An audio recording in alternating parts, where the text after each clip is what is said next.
Well, we're going to hear from a couple of people who own property in other cities and are very successfully running their own properties. So I'm going to invite our two next speakers up. And Sami, thank you so much. Tammy, where are you? There we go. So we've got Sami and Tammy, not intentional, but fun to say. And they are both going to talk to us. We're just going to have an open discussion. We're going to just keep it light and interesting. And we're going to chat a little bit about what it's like owning in Edmonton, but living somewhere else. So first question I have is just introduce yourselves, guys. Sami, why don't you go first? Introduce yourself. Let us know what city you're from and where your properties are. Yes. So Sami here, originally from Sweden, but I moved to Vancouver. We lived there. I was laid off 12 years ago and found a job in Kelowna. So I left Vancouver and we owned a condo there. So it was automatically, I got to manage this condo in Vancouver from Kelowna. And it seemed to make sense. It seemed to make money. So that was a good idea, I thought. So then we started educating us about real estate investment and started buying in Alberta. Main reason was kind of the Calgary and Edmonton area. Main reason was there was better landlord rules there than in BC in general. So we bought 7 properties there. We're still managing ourselves from Kelowna. And only in the last few years, we started buying here in Kelowna. But yeah, we got 12 properties total and enjoying the personal relationship that you kind of get with the tenants in these cases when you manage it yourself. That's awesome. And Tammy, how about yourself? Hi, James. Thanks for inviting me. And hi, Sami. Yeah, I live in Kelowna. I work as an RN and I invest in both Kelowna and Edmonton. So I've got a couple properties here and a couple in Edmonton so far. I kind of started my first property in Kelowna, not really understanding the whole real estate realm. So when I bought my second, I'd already done some education. So, and yeah, so I educated myself on the market. I've in a local and international investors group. So I started kind of researching and like Sami said, I also invest in Alberta. So I invest in Kelowna and Edmonton. So I started really looking at the fundamentals of what Edmonton had to offer with the GDP growth and the price point of getting in and the cash flow. And I just really, the more I started researching, the more I started really like being like a go-getter with Edmonton and really liking what it had to offer. Yeah, and then I just kind of connected with you, James, at one of the groups. And yeah, I just kind of jumped in and bought 2 properties at the same time. So yeah, I'm just really interested in that. And I've had some experience with short-term rentals, student rentals, long-term buy and holds, renovations, and I've self-managed my properties since day one. So yeah, so I've learned a lot along the way.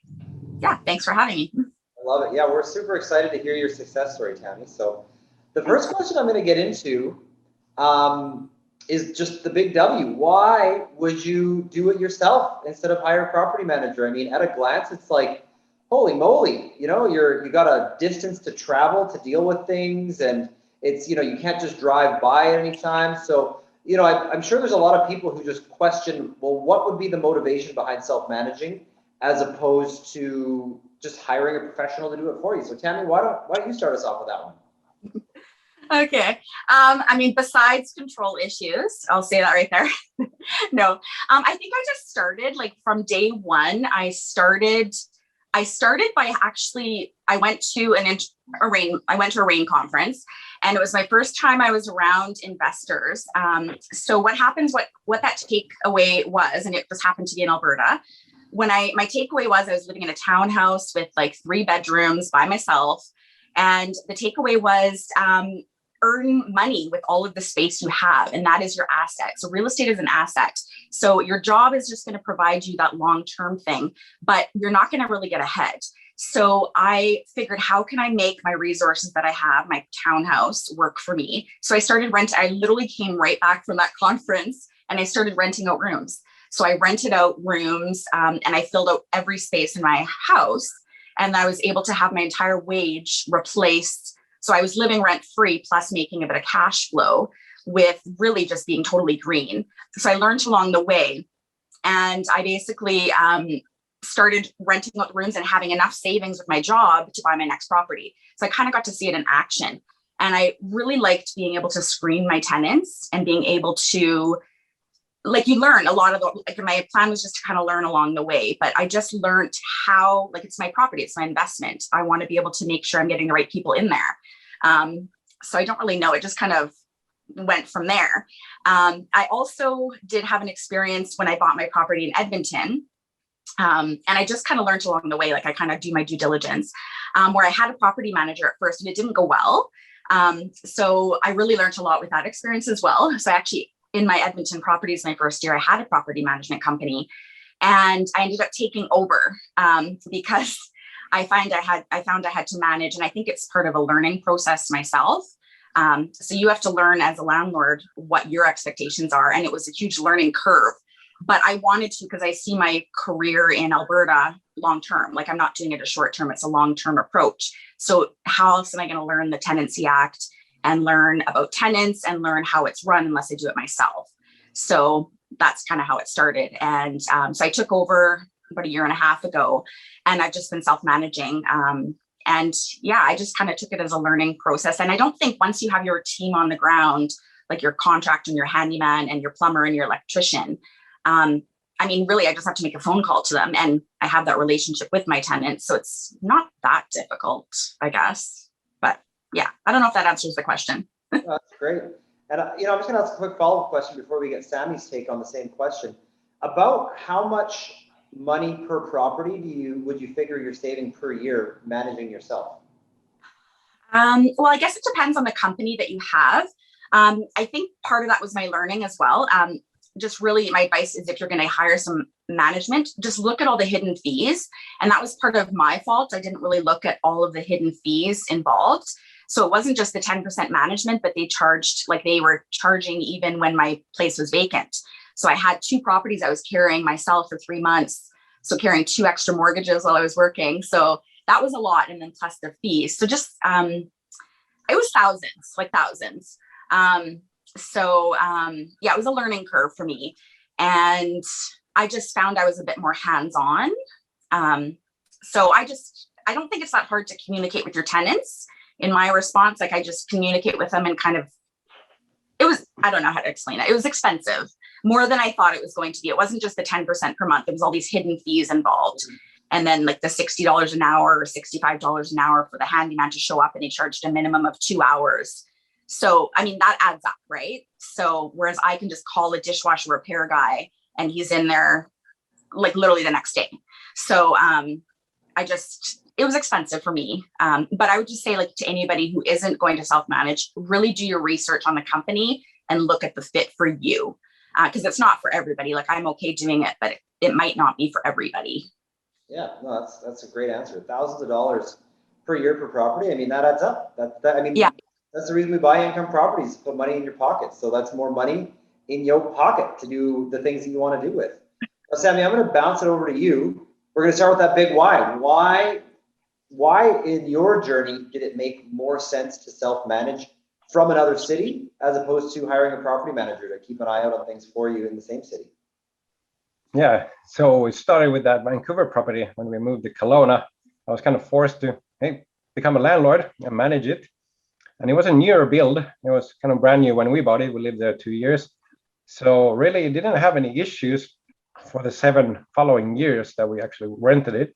So it was kind of felt like collecting checks, income.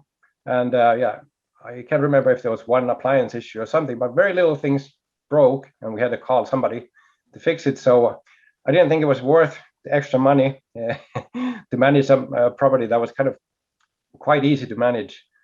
And with that idea, that's what we started. I think in this conversation, it's important to think about what type of property are you actually managing. So we bought townhouses in Calgary, brand new ones. So we have some warranties there, and obviously things shouldn't break in the first few years too much, and kind of a little bit higher end. So I have a full-time job. I don't have all the time. So we only need to worry about what's inside, not the outside, like a single family. home, and things may break here and there. So I don't have that time. So I kind of aim at properties that are easy-ish to manage, and yeah, seem to work well that way. Obviously, the attracting part is the extra cash flow. Obviously, your time is valuable. As later on, as you increase your portfolio, your time becomes more valuable. You should maybe look at other areas where you spend time. But for me, that was that, and obviously a forced learning thing. So you had to learn all the rules in different provinces and all that stuff. Fair enough. And what would you say your average savings per property is just doing your own management? Per year, maybe it's $2,000 per year. I mean, you said, I think I heard you say 7 properties. Like, that's $14,000 a year. Yeah, 12 properties total. Congrats, man. Yes. That's you can do a lot with that kind of extra cash flow. So that's awesome. Now, one of the properties that popped up in the chat window, which was funny enough, going to be where I went next, is what do you do about your vacancies? Property's coming up vacant. You need to find a tenant. You're managing from another city.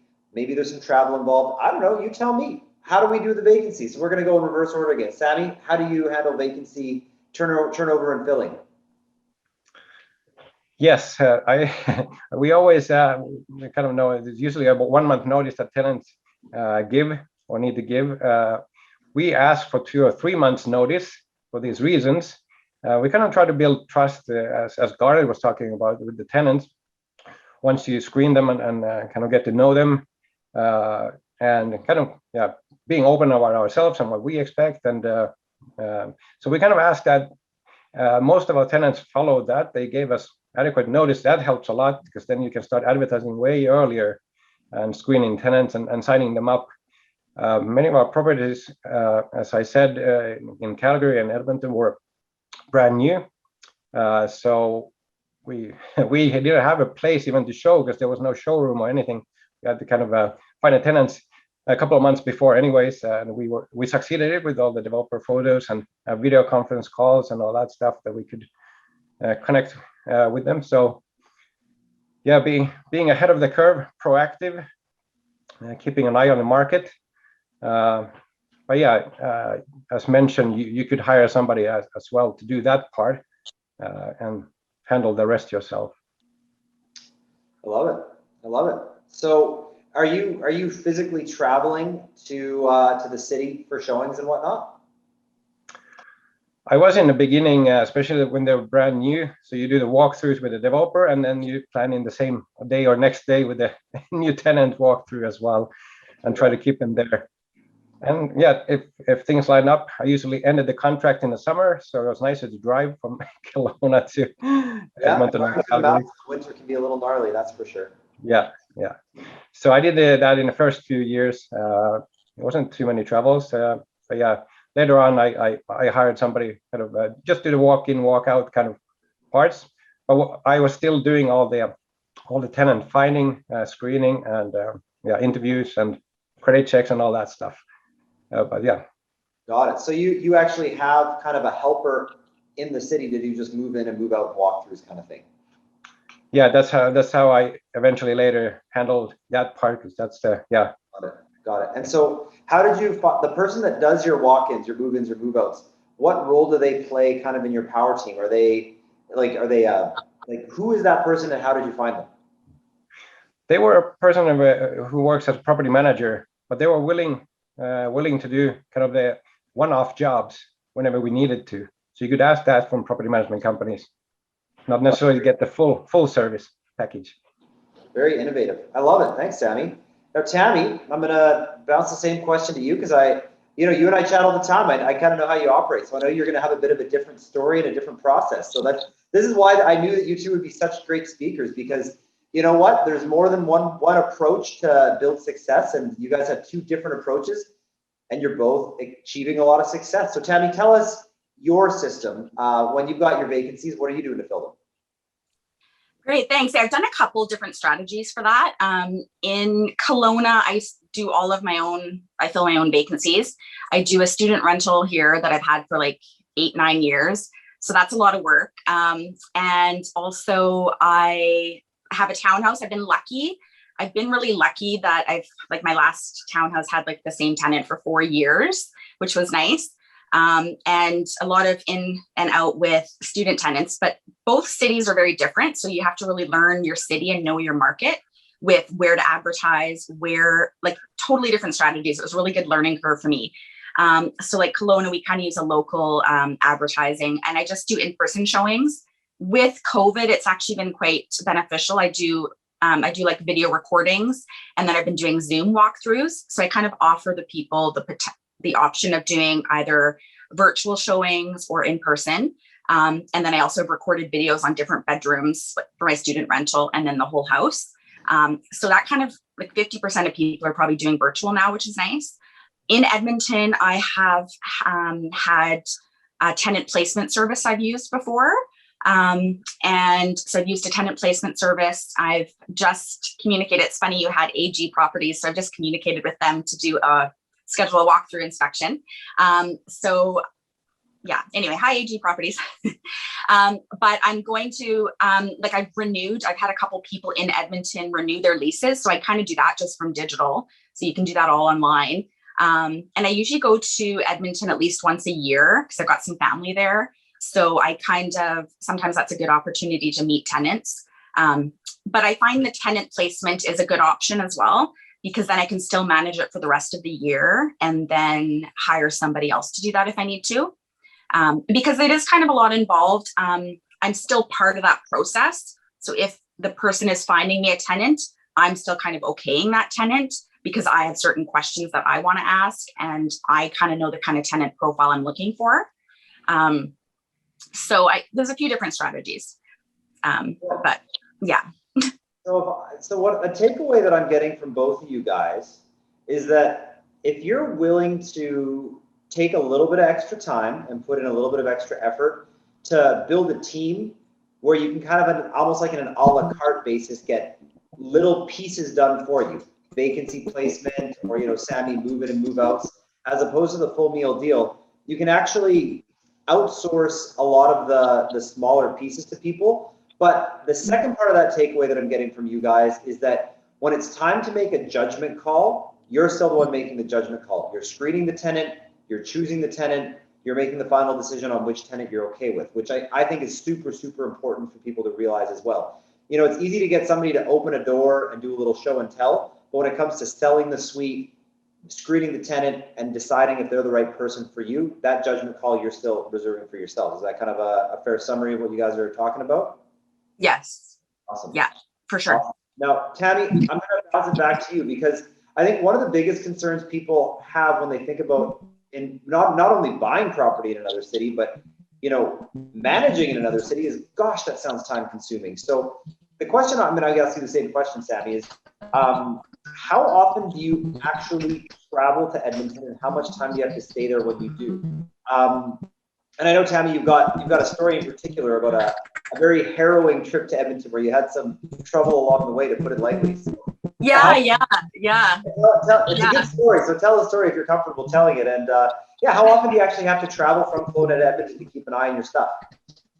Technically, would I have to travel at all? I don't know. I like to kind of see and check on my properties because I have family and stuff that can take photos or do a drive-by. But yeah, the story you're talking about. Tammy, you muted on us. Just get you unmuted there. Sorry.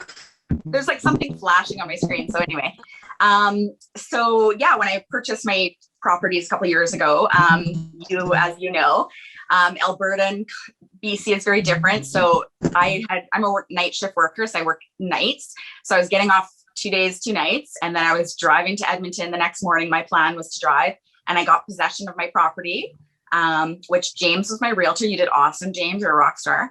So I was hooking up my utilities because in Kelowna, we have like one utility company.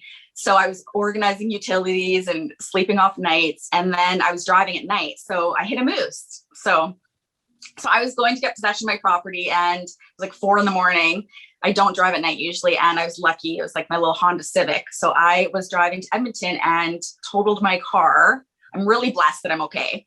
It was like just puts things in perspective of life, and what you're doing is really right. And like real estate is totally there.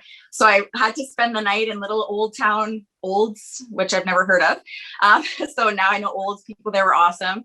And innocent bystanders helping me along the way. And then I remember calling James. I'm like, James, it's going to be a little delay to get possession of my property. I hit a moose. Yeah. So you were texting me pictures. It was blowing my mind. yeah. Yeah. So it was pretty crazy. And then, yeah, so it was like the next day I had to like rent a car and like, but it was just like, I was there for 2 weeks. This was my vacation, getting possession of my 2 properties within 2 weeks of each other. You made it happen. It was awesome. There was some last minute things that you definitely helped with a lender and all these situations that come up. And yeah, I had a rental car. So good thing I had free rental car. I was helping do my renos, and yeah, I'm okay. So I'm really blessed that I'm okay, because it could have been a lot worse. And yeah, I can't remember what your original question was. So yeah, I mean, if the short and sweet answer is, now that you're kind of up and running, how often do you find you actually have to travel physically to Edmonton to keep an eye on and manage your properties? I probably just go once a year. That's really all you need. But I mean, I technically wouldn't really have to go once a year at all, but I kind of utilize it as visiting family and connecting and getting to see my property. And then I usually do some like little updates. Like last time I was there, I had a tenant turnover. So I was in there helping and doing some touch-ups and fixing my property. And just, I was kind of teaching my sister how to do some stuff too. So I'm like, here, I'm going to show you how to crack fill here. So I was kind of doing some stuff like that. I like to be a little hands-on. And also I was at my other property. I kind of utilized my time really well. So I took it as a time to kind of talk to some contractors for my other property that I'm putting a suite in. Like we were talking about earlier.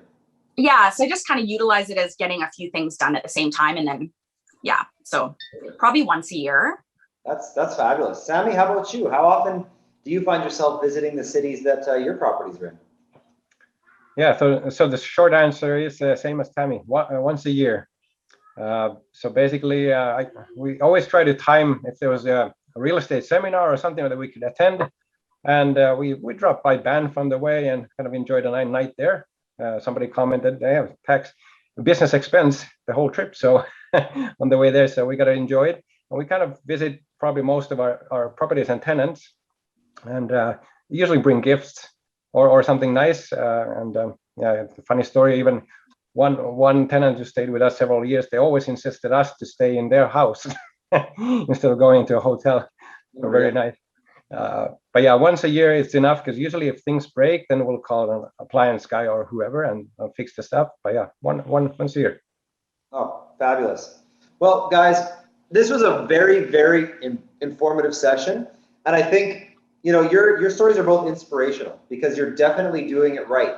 You took the time to put in the time up front to get that team going. You've got your handyman, appliance repair guy, Sami, someone that can do move-ins and move-outs for you, et cetera, et cetera. So like, that's fantastic. And you know what? For those of you guys watching who are thinking, oh my gosh, buying a property in another city, that sounds ridiculous. Well, the only thing more ridiculous than owning a property in another city is owning a property in another city and then managing it your darn self. And these two guys are making it look easy. So, when I hear about their stories, I mean, visiting another city once a year and writing it off and stopping in Banff, that doesn't sound so bad. And, you're saving my math would be about the same, $2,000 to $3,000 per property per year. So even the cost, they're driving, so good on you. I'm more of a flyer. I don't like that long drive, but a $300 flight there and back, a hotel room and a rental car. You're spending $500 for a weekend getaway to Edmonton. Please come in the summer. I would highly recommend, not the winter.